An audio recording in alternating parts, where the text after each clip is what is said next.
This is quite a deep episode of Honesty Talk. We're going to be speaking about betrayal. Now, taking you back to season 2, we spoke about heartbreak, and reading the comments on YouTube and Facebook, I don't know, I found that a lot of people resonated with the topic and what we spoke about in that episode. We kind of want to get a bit more specific with this one. So, LaYinka Sumayah, we're talking about betrayal, the impact it has on an individual, how it can negatively impact their faith, their emotional, mental, spiritual well-being, and the journey of recovery from betrayal. So betrayal can take place between husband and wife, between friends, between parent and child, and we can look at it from different angles, but I really kind of want us to focus on how much impact it has on the heart and the soul. So what are your thoughts to begin with, Sumayah? I think the first thing I go to is defining, kind of, laying the groundwork. I think betrayal is essentially a breach of trust in some way. And trust is such a critical foundation of a relationship, whatever the relationship is. If you remove the trust from the equation or damage it in some way, then can the relationship continue? Will it ever be the same? Is it worth salvaging? Or is it just so fundamentally flawed now that it's just done? LaYinka? What was the question? So what are your thoughts on betrayal? Betrayal is something that can really break someone. And some people feel like they can never ever recover because it's so heartbreaking. Especially in relationships where you have invested so much of yourself, especially emotionally, and for that trust to be breached, it lays the ground for beliefs such as I can never love again, I can never trust again, I can never XYZ, or all of those kind of people, or all those are XYZ because of that experience. And it's one of those experiences that we don't talk about because there's so much that comes with it. And also when women, especially when women have been experienced betrayal, especially in their marriages and relationships, like romantic relationships, it often, the woman turns to herself and thinks, how could I be such a fool? How could I allow this? What did I do? Why didn't I see the signs? Why didn't I see this? And that again is just equally damaging, because she's going through the heartache and the all of the things that come with the betrayal, and now she's also questioning herself in and amongst all of that. So yeah, it can be extremely damaging for someone. Extremely. And I think it's a heavy topic. It's a heavy topic, and when I think about people that I know who have been betrayed by those that they place their trust with, that they've known for a long period of time, either as a friend, like decade, 2 decades plus, in a marital setting, they've been betrayed. It's such a shock to the system, especially when you maybe were a person who went the extra mile, sacrificed, loved selflessly, you know, placed that person almost on a pedestal in your heart and your mind, and did everything you could to make that person happy. And then they just go and do something that totally shatters that entire relationship. It's the shock, the effects of the shock on the soul and the heart is unimaginable unless you've been through it. And when I think back to, there is an incident in my life where I was betrayed badly. And this was by someone I trusted, someone I had a great deal of love for, someone I cared for deeply, and someone I felt safe and secure with. And I think that's the other thing, that when you are betrayed by someone who you feel a sense of security with, it's almost like your whole world falls apart.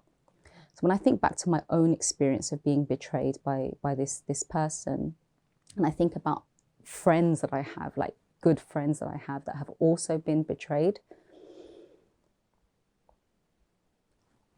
immediately you go into survival mode. You are on the floor. It's like one day, everything is fine. Life is normal, good.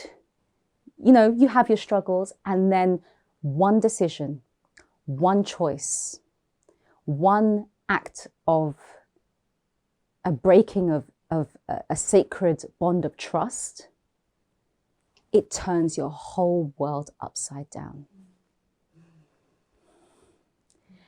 And obviously we're women, and I'm thinking about female friends. Obviously women can break the trust of their men, but you know, talking about women being on the receiving end of betrayal, I'm thinking about sisters I know who have gone from living to now surviving. It eats into their salah. They can't sleep, or they're oversleeping. They become severely depressed. They're just completely falling apart. You know, there are obsessive thoughts about, you know, about the betrayal that took place. They can't seem to move away from it in their mind and their heart, and they just cannot move on. And I think it's really important for us to discuss this, because it happens a lot. Yeah. And women that are on the receiving end of it don't know what to do. I don't know if I'm making sense. You are. I mean, I'm while you're talking, I'm thinking so many things. Yeah. And I'm like, oh, here we go. Yeah, no, but what you said about how it's it's like a massive milestone event. It marks your life before the event and after the event. And you can kind of go back and rehash your entire recollection of a time period. And now, in the light of what you know, when you look back at it, you are reinterpreting, everything has a new place and a new meaning. And so was that real? Was it not real? What did that mean? Where was I then? And it becomes this whole thing. Your reality, as you thought you knew it, is taken away, is snatched away. And I think that's kind of a really, it's important to acknowledge that, because if you haven't experienced it, it's very easy to minimize it. Okay, you're having a tough time.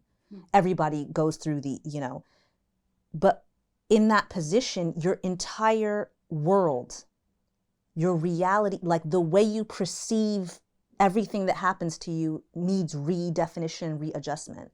And it takes a lot of energy and a lot of, it's consuming to have to hash through that. What you said about obsessive thoughts, worrying about what I mean to this person. Was this actually real, or was this entire thing some kind of shame? It's really consuming is the only word I can think of. It eats away. It eats away. So in that position where you're emotionally, physically worn down because of the emotional strain, where is the room now? Where do you have the bandwidth for anything besides survival? Yeah. Yes, your salah will be impacted. Yes, your family life will be impacted. Yes, your work will be impacted. Everything. Everything. Take the person's life and slam it into the ground, smash it to pieces. And now this reconstruction has to happen, and this process has to happen.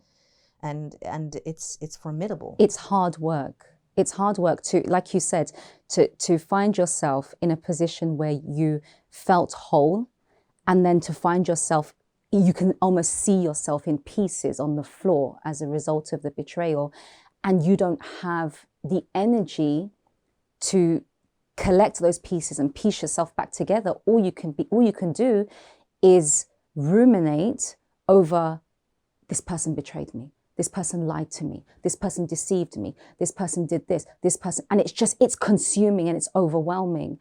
And then there's as women, then there's the guilt. That, you know, it's a story that you make up in your mind, but it's was I stupid? Was I blind? Did I not give enough? Did I not do enough? And you start to assume the responsibility of the deceit that took place, which actually you should never take ownership for, because what that person did was a decision and a choice that they made. Now, regardless of the reasons behind that decision and that choice, they made a decision which broke your trust. And when you can differentiate, when you can differentiate between, and you can say that that was a decision that they took, you can step back from it and you can say, you know what? I am hurt. I am wounded by this. I need recovery time. I need to look after myself. But if you confuse the narrative and you start to take on the responsibility and the blame, oh my gosh, it's adding salt to the wound. It shouldn't. The danger is if the woman who's in that position doesn't have the right support, she doesn't have the right people speaking, you know, love into her and support into her, she will take it on as part of her identity. What about me as a person means that I deserve to be treated like this?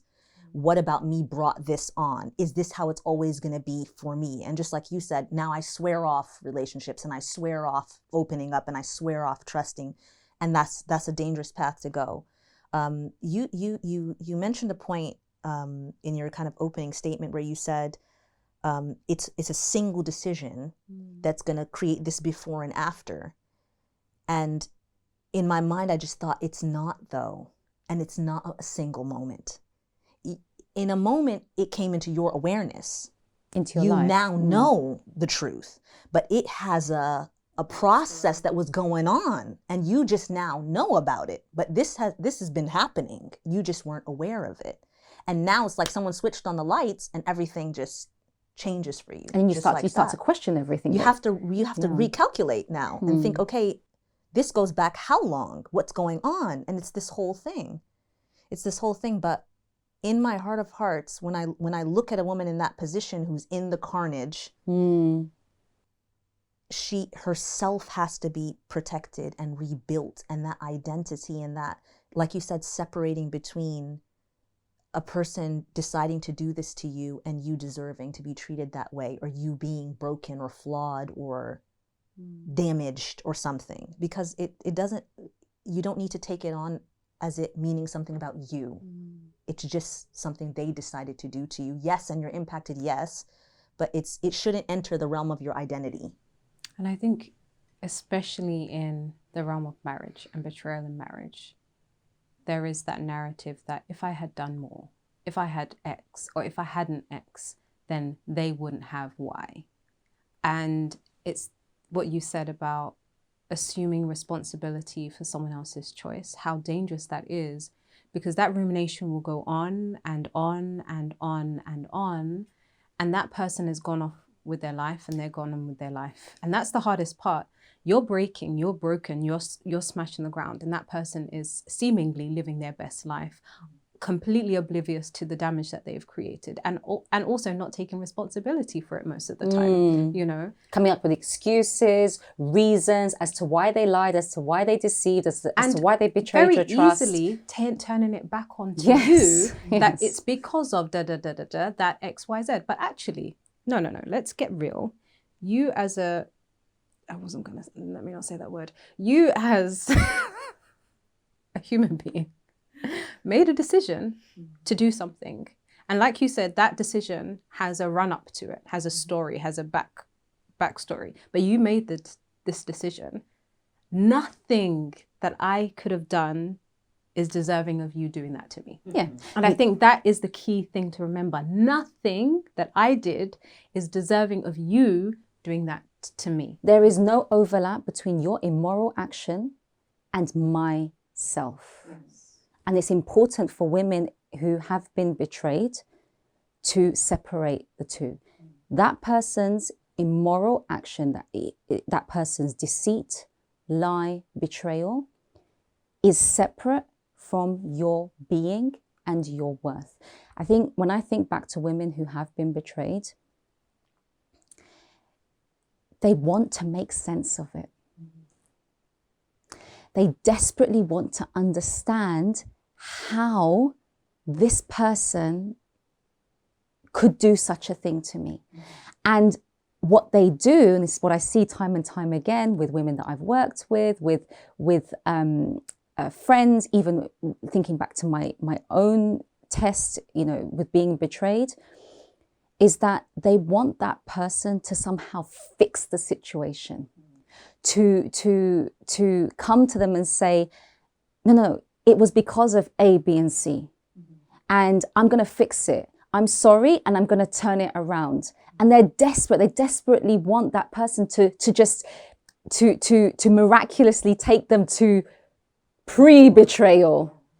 And the thing is, what I would say to any woman who is a victim of betrayal is that the longer you seek that from the person that's betrayed you, the longer you're going to remain in pain.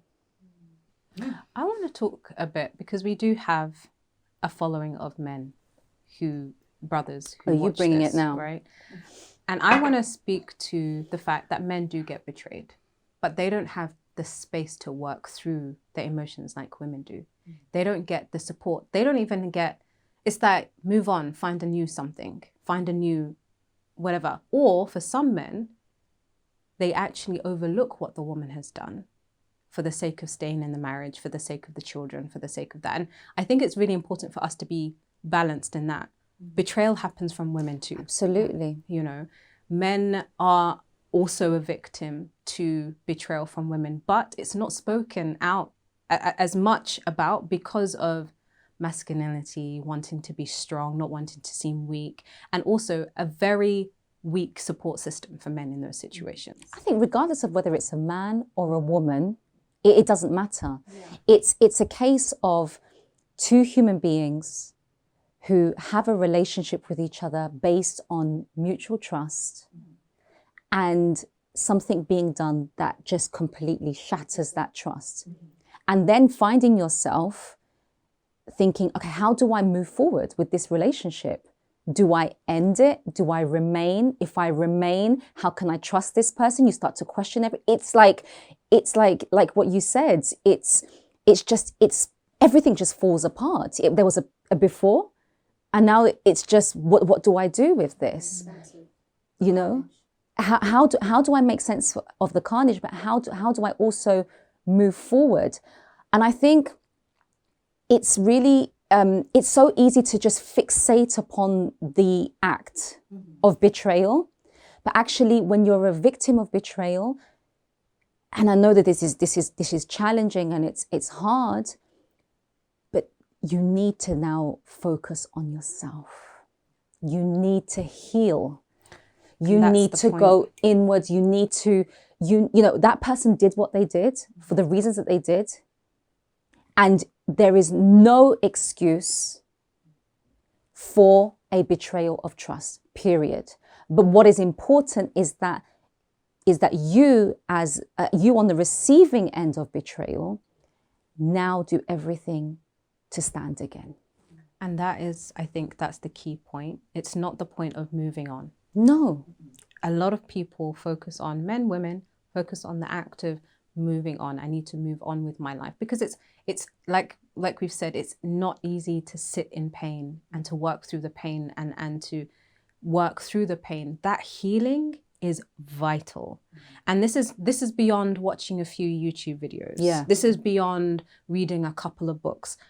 Working through it with someone else, with a professional. Absolutely. So that you can really deal with those wounds. Because if you don't deal with those wounds are going to manifest again in whatever other, somewhere else down in your life, another relationship, another setting, whatever it may be. You think that, yeah, I'm okay, I'm good, I seem like I'm fixed, until you have one interaction with another human and you're like, oh, holy smokes. Yeah, there it is. Hello. It's the same wound that's being triggered. And to do that deep healing work that's necessary, because we're so quick to want to move on. But without that, it can be catastrophic. And I'm so glad you raised this point, because the thing with betrayal is that it's traumatic. Yes, it's trauma. It is trauma.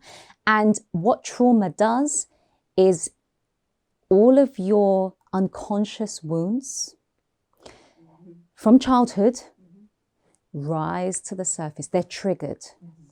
Okay? And so not only are you dealing with the trauma of the betrayal, but you are dealing with the repeat of trauma that has taken place either in your adult life previously that you've just kind of buried, or as a child. And then suddenly you find yourself dealing with post-traumatic stress. And you don't even know what you're doing. You become severely depressed, clinically depressed. You don't know what to do. Your whole world falls apart. And that's because these kind of core wounds have been triggered by this betrayal. And then people around you, I mean, because it's so unconscious, you're not even aware of it. People around you are like, just move on, It's not, just get over it, move on, get some counseling. But actually, you need to now take care of yourself. You have to realize that this, yes, it was a turning point in your life, but it can also become a turning point in your life. And what I mean by that is that for you on the receiving end, you're thinking, my life is over. The before and after. But you know what? If you go deep, if you look at what has been triggered from childhood, from other traumatic experiences, and you heal that, it can become an incredible turning point for you. And what you said in the beginning about how you put a person on a pedestal, and there's a lot in the run up to this happening, in setting up the environment for this to happen. After the fact, in the rebuilding phase, it's an opportunity for you to look at how you can improve on those things. I didn't have boundaries in place.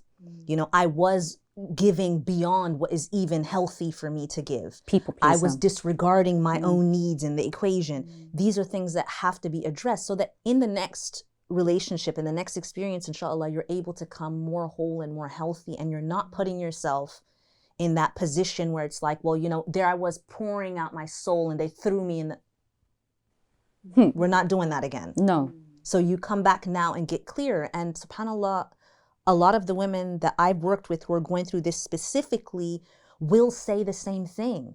I was married for this long. I, gave up my education, my career, my this, I sacrificed, I, and then they. It's as if the things you put in to the relationship make you immune or entitled to being treated a certain way. Like it's going to be this exchange. It's an unspoken agreement. I'm going to sacrifice myself. I'm going to slack on my boundaries. I'm not going to ask for what I need. And in exchange, you're going to have my back and you're not going to hurt me. And then that person does. So what did that get you? So next time, we're going to ask for what we need. We're going to have our boundaries in place. We're going to show up correct. And if anything happens, then we're in a different position. Now the story of I threw myself under the bus and you ran me over is not going to wash, because we're coming different this time. And I think that for some people, you know, it's hard to say this, but it's true. They would never have the spine and the willpower to stand up for themselves until they were run over. Yes. Wa alaikum salam. It's Yes. true. Yes. It's unfortunate. And it seems like this massive breaking, but I used to get the call, this happened to someone, and I used to think, oh, you know, it's like you're going to come see someone at the site of an accident and they're bloody and and you're just like, my heart, you know? But actually now when it happens, I think she's going to come back and blow everyone out of the water. Like this is something new is going to be born. It's like that betrayal becomes a bridge to something better, to next someone version. better. It makes me think of qadr, like Allah's will for you, in allowing that to happen for the betterment of what's to come. You know, because when you're in it as well, it's like, how could This be good? How could this? What is the wisdom? You know, people hear, oh yeah, there's wisdom in everything, there's khair in everything. You're in it, and you're like, but where? But where? It's only after the fact. It's only after the healing, and you look back, I can see. After you're rising, I can see. Yeah. We've got a few minutes left of this episode. SubhanAllah, I feel like this needs a part 2. I feel like we've just brushed on the topic, but I'd like us to focus on the suggestions we would give to sisters who are on the receiving end, who are, you know, currently kind of drowning, and what we would advise them along that journey of recovery, of rebuilding themselves, of getting to know themselves again, of being able to come out of this better and whole. Sumayah. I think of the questions that women repeatedly ask me, especially early on in the process. Number 1, why and how could they do this to me? Number 2, when is the pain going to stop?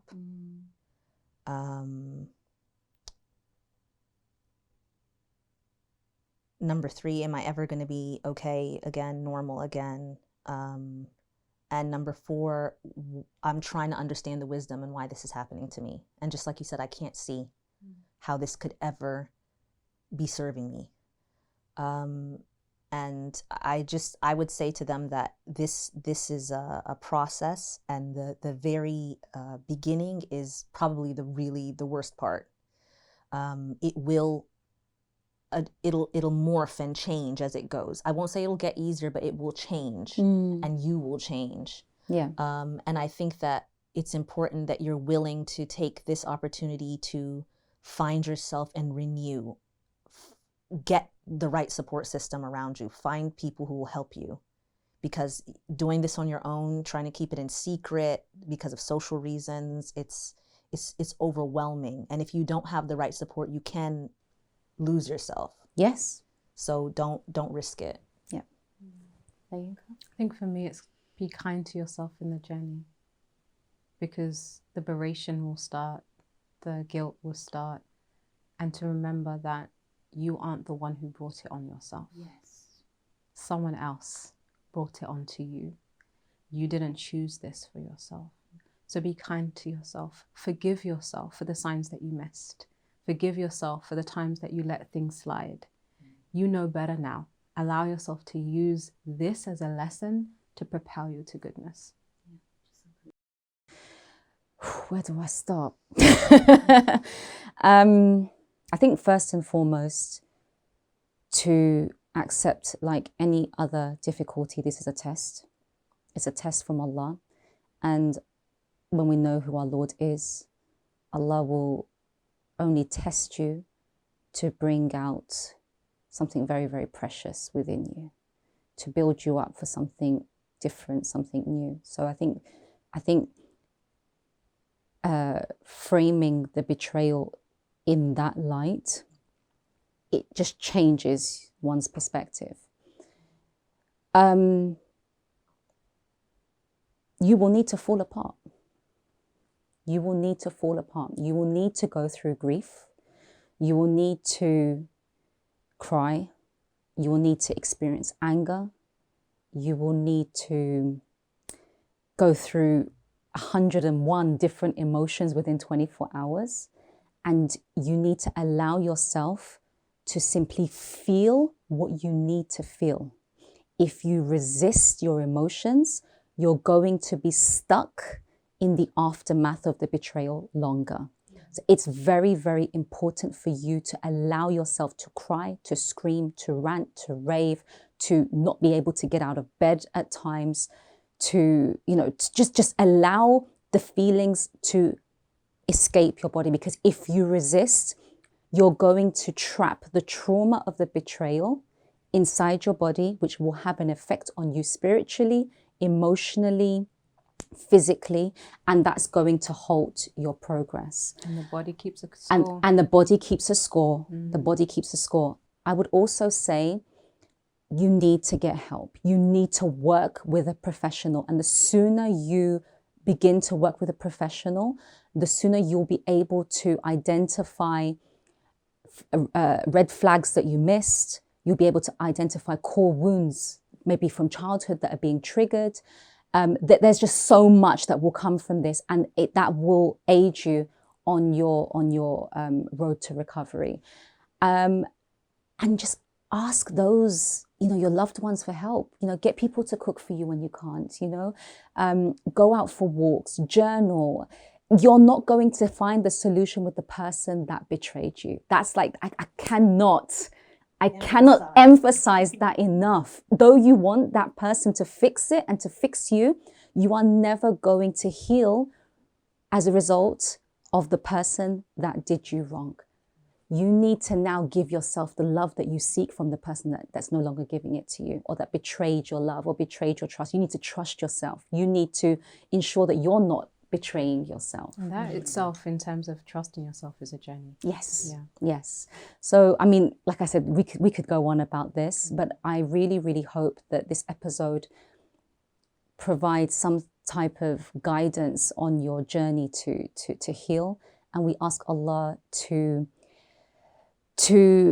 bring all those who are on the receiving end of betrayal healing, wholeness, and understanding. Ameen.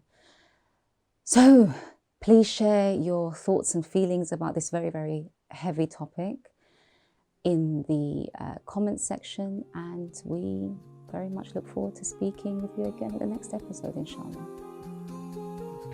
Our messaging often is because she's often attached to someone else and she's never seen in her own individual right, her sense of self is never about herself.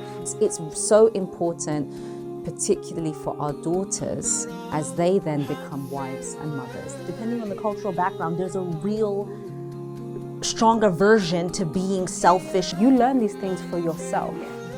You don't learn it because you're going to become a mum. You're not learning to cook and clean and take care of yourself because you're going to be a mum and a wife, but because it's actually a life skill. And maybe they did see their mom do that, and maybe culturally they're expected to do that. It needs to be something that's gonna, when you finish that call, it's like you're uplifted, you're energized, you're ready to roll, If they see you're relaxed and 2 Saturdays in a row you stayed there and you don't seem to be taking this me time thing seriously, they're just gonna cut into your time.